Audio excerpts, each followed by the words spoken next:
இந்த யூத நசாராக்களுடைய கொள்கைகளை நபி ஸல்லல்லாஹு அலைஹி வஸல்லம் அவர்களின் காலத்திற்கு பிறகு சஹாபாக்களின் காலத்திலிருந்தே பரப்ப ஆரம்பித்து விட்டார்கள். சில கொள்கைக்காரர்களுடைய பெயர்களை நான் சொல்கிறேன். ஹவாரிஜிகள், கதரியாக்கள், முர்ஜியாக்கள், ஜஹமியாக்கள், முஅத்தஸிலாக்கள், ராஃபிதாக்கள், ஷியாக்கள், முஜஸ்ஸிமாக்கள் என்று நமக்கு மத்தியில் நமக்கு முன்னால் சஹாபாக்களின் காலத்திலிருந்து தொடர்ந்து அந்த கொள்கைகள் வந்துவிட்டன. இந்த பூமியில் தான் வாழ்ந்தார்கள். அவர்களை மார்க்கத்தை உண்மையில் சொன்னவர்கள் என்றோ மார்க்கத்தை ஓங்க சொன்னவர்கள் என்றோ நாம் வரலாறுகள் பதிவு செய்யப்படவில்லை. வரலாறுகள் எப்படி பதிவு செய்யப்பட்டிருக்கிறது தெரியுமா?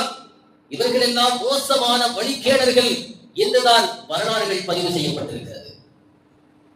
ஆகவேதான் சில வரலாறுகளை நாம் தெரிந்து கொண்டு நாமும் நம்முடைய பிள்ளைகளையும் நம்முடைய சந்ததியினர்களையும் இதிலிருந்து நாம் பாதுகாப்பாக வைத்துக் கொள்ள வேண்டிய கட்டாயம் நமக்கு இருக்கிறது.